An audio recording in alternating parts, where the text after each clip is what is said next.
artfully delivering value, exploring great books worldwide. Hi there, this is Sally Talks Books. Today we're diving into Cheng He's Minimalist Musical Handbook. When it comes to musicals, you might know shows like Cats, The Phantom of the Opera, or The Sound of Music, maybe even hum tunes like Memory. But have you ever watched a full musical? And what's the difference between musicals and operas?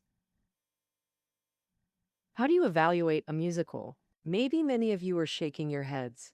Well, this book we're discussing today has answers to all your musical questions. This is a handbook on musical theater. The author, Cheng He, is a renowned musical theater translator and lyric adapter in China, and the script director at Seven Ages Musical Theater.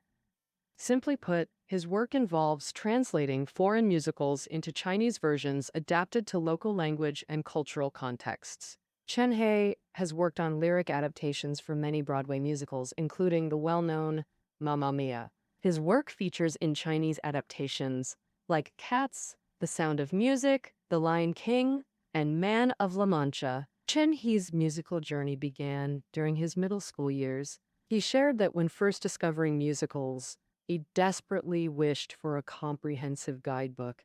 That became his motivation for writing this handbook, helping people quickly enter the world of musicals through one book. The book's 10 chapters cover everything from musicals' defining features and origins to their history, appreciation techniques, and behind-the-scenes production processes. IGF. Next, I'll break it down into 3 parts: musicals past and present, how to appreciate them, and their behind-the-scenes world. Before exploring musical history in this book, we must first answer, what exactly is a musical? In essence, it's a performance form using singing, dancing, acting, and stagecraft. Together, these create a theatrical storytelling experience. In a musical, when words can't convey emotions fully, characters burst into song. When movement alone falls short, they express through dance. Thus, drama remains the core. Singing and dancing ultimately serve the story. This drama form, centered on character stories and presented through singing, dancing, and acting, actually gradually took shape around the late 19th and early 20th centuries. Before that, various musical or theatrical forms emerged, all serving as precursors to musicals. The earliest precursors of musicals trace back to ancient Greece, where many Greek dramas included a chorus element. The chorus played a role similar to a choir in early musicals. Sometimes they acted as narrators, other times as crowd roles, and occasionally sang out the protagonist's inner thoughts. Some choruses not only sang but also danced, functioning as dancers in theatrical performances. By the Middle Ages, opera slowly gained popularity across Europe. Musicals focus on character development, while opera emphasizes musical beauty, but both use music to tell stories. So we can consider opera as one of the predecessors of musicals. Meanwhile, Italy saw the rise of commedia dell'arte, Britain had pantomime, and traveling troupes swept through Europe. These theatrical forms laid the crucial groundwork for the birth of early musicals. After the 16th century, theatrical elements were brought to America by European colonists. By the mid to late 19th century, America had developed many fascinating musical theater forms, including minstrel shows, vaudeville, burlesque, revues, variety shows, and operettas. They had vastly different contents and emphases, but shared a common trait. All blended song and dance performances, being light-hearted and highly entertaining. With the fusion of these forms, what we now know as the modern musical finally took shape. In 1896, the first true musical, The Black Crook, was born. It used Goethe's Faust and Weber's Der Freischütz as scripts, captivating American audiences with diverse performances and setting a record of 474 consecutive shows. By the 1920s, Innovative Era Highlight, based at New York's Princess Theater, produced a series of works later called the Princess Theater Musicals. These works were down-to-earth, relatable to daily life, and had complete stories. He also introduced jazz music to musicals, unifying their diverse styles and making jazz a hallmark of early musicals. Starting with Kern, musical theater music gradually evolved from pop song collages to original works, with stories and music becoming tightly integrated. In 1927, the first contemporary musical, Showboat, was born. Created by Jerome Kern and Oscar Hammerstein II, it tells two love stories set on a showboat. A showboat is a vessel that toured major American rivers, with the troupe living and performing on board, entertaining locals at each stop. Now, this show depicts two couples who drift apart and reunite due to social issues like racial background and gambling, sustained by emotion and art. The reason it's hailed as the first contemporary musical is that its music and dance almost entirely serve the plot with strong integration. Meanwhile, Showboat's plot resonated with contemporary audiences' lives, portraying ordinary people's joys and sorrows. After Showboat, Jerome Kern shifted his passion to film music and entered Hollywood. His collaboration with Oscar Hammerstein II also gradually came to an end. Later, Hammerstein partnered with composer Richard Rodgers, forming musical theater's golden duo. Their first work, Oklahoma, became a landmark production. Oklahoma tells the love triangle story of farm girl Lori and two boys. Set in Oklahoma's vast countryside, its music and scenes carry strong pastoral charm. Hammerstein and Rodgers both preferred writing lyrics before composing music, and shared another key belief. Musical works should focus on interpreting source material, not just arranging songs, linking dances, or forcing cheer. This seamless collaboration made every element of Oklahoma brilliant, individually yet perfectly unified. The work's greatest significance lies in its prioritization of the script itself. Hammerstein proposed the book musical concept, script-based musicals, insisting everything must serve the story. To this day, this concept still dominates musical theater. After Oklahoma's massive success, Rodgers and Hammerstein sustained high-quality output with works like Carousel, South Pacific, and The Sound of Music. Led by these productions, Broadway entered an unprecedented era of prosperity. Many followed in their footsteps, imitating their writing style and thematic approaches to create a string of masterpieces. This period, from the 1940s to the 1960s, is commonly known as Broadway's Golden Age. And creatively speaking, it spanned from Oklahoma to South Pacific. Within just 22 years, a total of 182 Golden Age musicals were born. The musical was born after the Golden Age musical boom. Wealthy capitalists noticed this potentially lucrative industry and invested without expecting immediate returns. Broadway musical investors hoped their productions would become overnight sensations and generate huge profits. This type of investment on Broadway is called angel investment. The term angel investor we commonly use today actually originated from the 1970s Broadway. In short, capital began intervening in musical theater and playing an increasingly significant role. The musical field became increasingly competitive. This gave rise to mega musicals, characterized by three aspects. First, they tackle grand themes like war, religion, redemption, and life and death. Second, the music in mega musicals is equally grand. In mega musicals, music acts like a thread, seamlessly connecting all content. Dialogue is minimal, and sung-through performances are common. Third, mega musicals feature massive staging to match their epic stories, music, and emotions, creating overall harmony. A prime example is Cats, conceived from Andrew Lloyd Webber's childhood connection with felines. As a Brit born in the 1940s, T.S. Eliot's Old Possum's Book of Practical Cats was his childhood bedtime reading. Additionally, Webber's family kept a Siamese cat, his most faithful childhood companion. Old Possum's book remained with Webber throughout his life.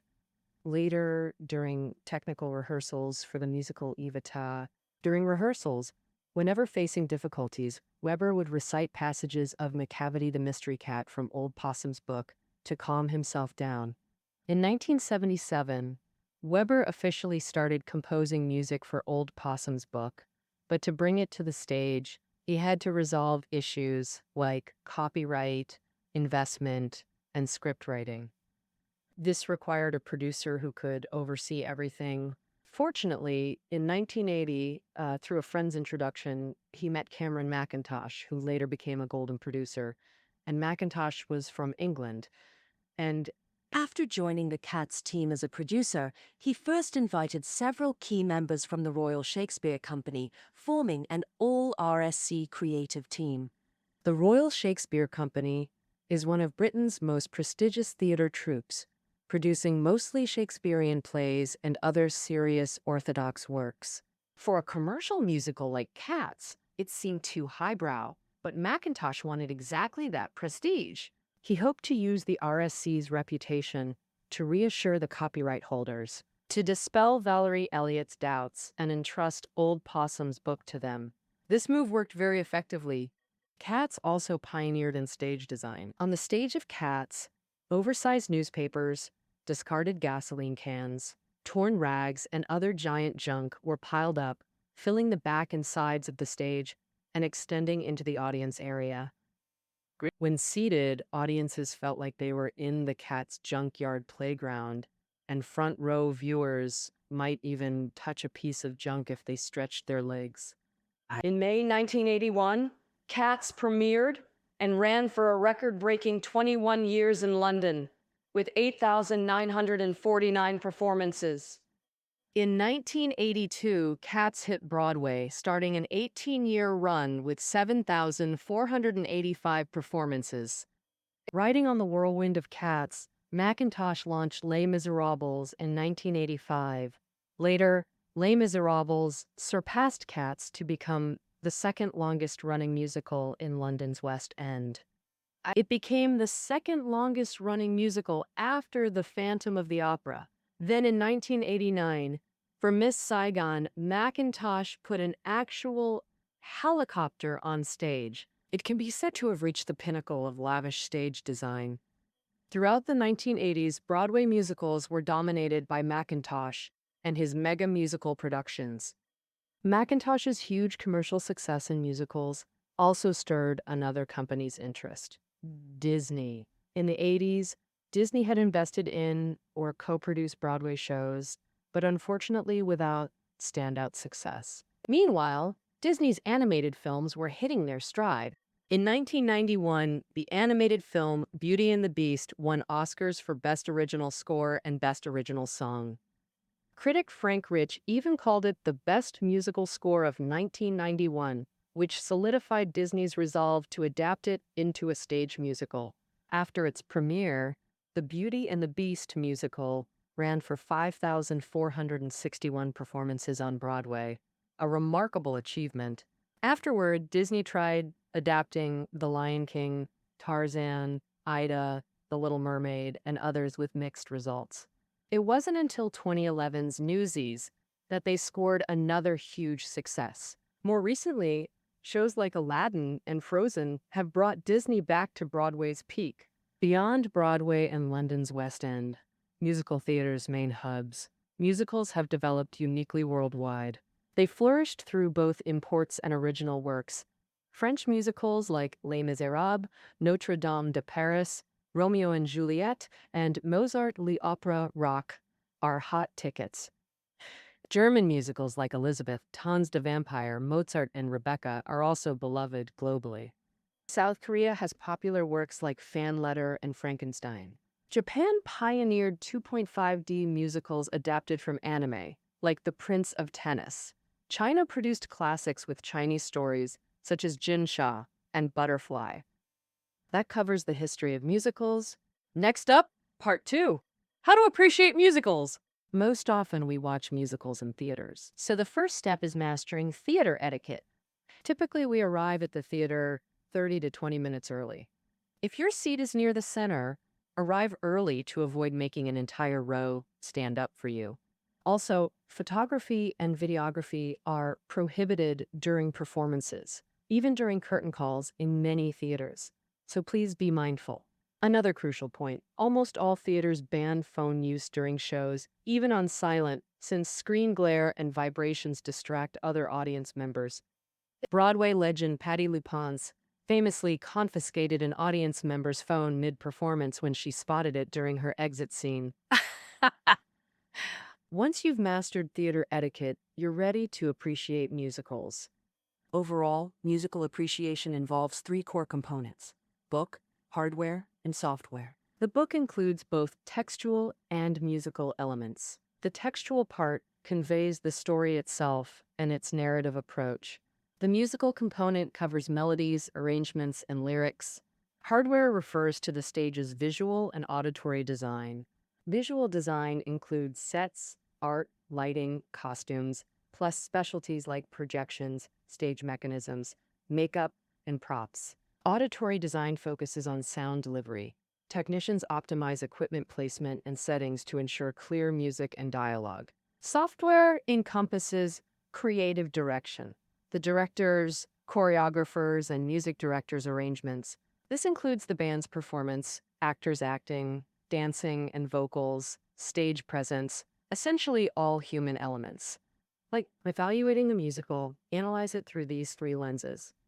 Musicals vary by genre. Some lean dramatic or narrative, others prioritize song and dance entertainment. Different works demand different criteria, but one golden rule remains constant. Integrated musicals are fundamentally about cohesion. In great works, all elements collaborate to serve the story. Ultimately, a seamless, harmonious overall experience is paramount. So now we've grasped the basics of musical appreciation and can make comprehensive judgments about productions. But when you've gained some viewing experience and want to go deeper, you might face this dilemma. Many shows have different versions. How do we distinguish and choose between these versions? That brings us to another insider tip: understanding versions. In musical theater, a production refers to a complete stage work created when a specific team reinterprets an existing musical at a particular time. A single show might have multiple versions. Even changing just some crew or actors constitutes a new production. So what different versions might a musical have? We'll analyze through three key concepts. First, original versus Chinese versions, the most common language-based distinction. The original uses the language from where the show first gained fame, like Mozart La Opera Rock, which premiered in French in France. In China, seeing the French Mozart performed as is the original version. Chinese versions are foreign musicals translated and adapted locally, like those produced by Cheng He's Seven Ages. Works like Man of La Mancha and The Sound of Music in Chinese fall under this category. Second concept: touring versus non-touring versions, distinguished by the production's origin. In China, touring version usually means international tours, overseas productions, visiting multiple countries like US tours, only in America, or Asia tours. Asia tours perform across various Asian nations. Among tours, there's also equity tours, officially approved by Actors Equity Association. Actors Equity ensures performers' compensation, benefits, and working conditions. Thus, equity tours offer better resources, attracting top-tier talent. This makes equity tours generally higher quality than standard tours. Opposing touring versions are non-touring versions, locally produced shows within China. Usually these are Chinese adaptations, though exceptions exist, like Japan's Umeda Arts Theater hiring Ramin Karimloo for The King in early 2020. Though featuring foreign actors performing in English, it's still a non-touring version since it's locally produced. The third concept is standardized versus non-standardized, distinguished by two licensing approaches. To respect copyright, performing a musical requires authorization from the original creators or their agents. Standardized and non-standardized. In English, they're called replica and non-replica, meaning replicated or non-replicated versions. With non-standardized licensing, licensees typically receive only scripts and scores, often fully orchestrated, allowing more creative freedom, the most common theater licensing approach. For example, one immersive Sound of Music production was staged on a mountainside where visitors rode cable cars up slowly. As they reached the summit, nuns sang beside them, revealing Maria playing with her 7 children on the mountaintop lawn. This immersive experience is something you'd never get in a traditional theater. With standardized licensing, licensees get nearly all production materials, scripts, scores, choreography, blocking, stage designs, and often assistance from original creators. The resulting versions look nearly identical to originals, differing mainly in casting and translated texts. Today, nearly all Disney musicals and other large productions use standardized licensing globally. Of course, standardization isn't absolute copying. Minor adjustments may occur. For instance, The Lion King's Chinese version added localized elements like Monkey King dances and Timon and Pumbaa singing Peking opera. However, such changes require approval from original directors and strict review processes. With this foundational understanding, you can now choose versions that best suit your needs. For dialogue-heavy foreign productions, Chinese versions may offer better comprehension if you're not fluent in the original language. If you're seeing a large-scale classic production, the standardized version is usually more reliable than non-standardized ones. Among touring productions, equity tours often offer higher quality. Once you've mastered theater etiquette, appreciation elements, and musical versions basics, you're already a qualified viewer with diverse perspectives. The rest is about following your heart. Next, part 3. How a musical reaches the stage, understanding its journey from inspiration to performance. First, we enter a musical theater company to understand different roles and responsibilities. Behind every musical are major departments: performance, creative, artistic execution, production, or operations, all overseen by the producer, the ultimate backstage boss. The performance department includes onstage actors and the live band accompanying them. The band, creative staff are mainly divided into lyricists, composers, and scriptwriters, handling lyrics, music, and scripts respectively. In recent decades, a dramaturge role emerged, essentially a script doctor who revises structures for stage suitability. Artistic directors reinterpret creative materials for sensory presentation, turning scripts and scores into living stage works. Key artistic roles include directors, music directors, choreographers, plus designers for lighting, sets, sound, and costumes. Execution roles involve backstage crews, maintaining the show, costume and makeup, lighting, sound, set departments, managed by stage management teams. Thus, stage managers act as the company's unsung leaders, orchestrating everything behind the scenes. Production roles combine HR and prop management functions. They find suitable crew and equipment while controlling costs. Next is the operations department. After the first 5 departments collaborate to produce the musical, operations markets it, including ticketing, sales, promotion, and customer service staff. Essentially, a production's revenue relies on operations. Finally, we introduce the producer who oversees everything.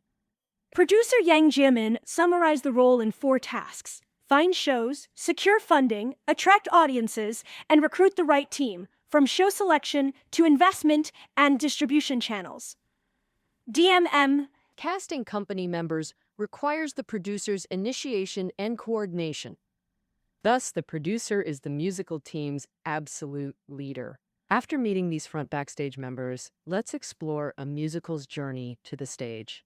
First comes assembling the creative team and developing the script. After composing music, lyrics, pre-production involves recruiting artistic and performance teams. Once teams are set, communication and maraha begin. Designers draft concepts, directors plan staging, production builds sets. All teams advance preparation collaboratively. Rehearsals start with table reads. Directors guide script understanding. Then music directors and choreographers teach performance techniques, serving the story. Technical rehearsals follow. Lights, sound, and sets integrate on stage. Actors adapt to environments, ensuring smooth performances.